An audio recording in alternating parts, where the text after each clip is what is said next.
बहुत समय पहले की बात है। एक छोटा सा गांव था जो एक घने जंगल के पास बसा हुआ था। उस गांव के लोग हमेशा उस जंगल से डरते थे क्योंकि उन्होंने सुना था कि रात के समय वहां से अजीब अजीब आवाजें आती हैं। कई लोगों ने वहां जाने की कोशिश की, लेकिन जो गए वो कभी वापस नहीं आए।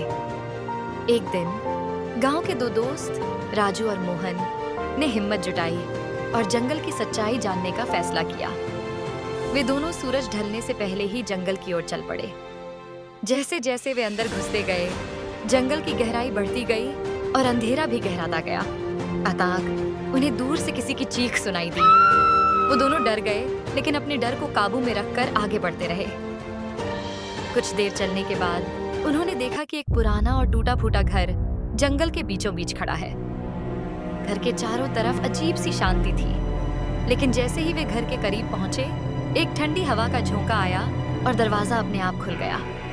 वे दोनों हिचकिचाते हुए घर के अंदर गए।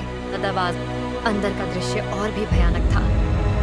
दीवारों पर खून के धब्बे थे और चारों ओर अंधेरा था। मोहन ने देखा कि एक परछाई उनके पीछे चल रही है।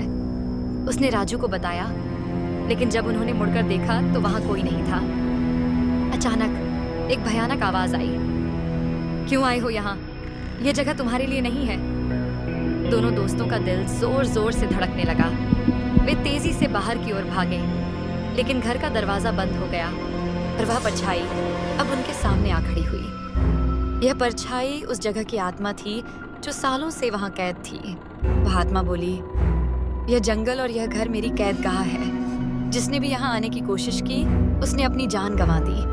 अगर तुम भी अपनी जान बचाना चाहते हो तो तुरंत यहाँ से चले जाओ और कभी वापस मत आना। राजू और मोहन ने डर के मारे हाथ जोड़कर माफी मांगी और वहां से भाग निकले।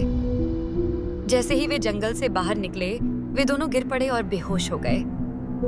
जब वे होश में आए तो उन्होंने गांव वालों को सारी घटना बताई।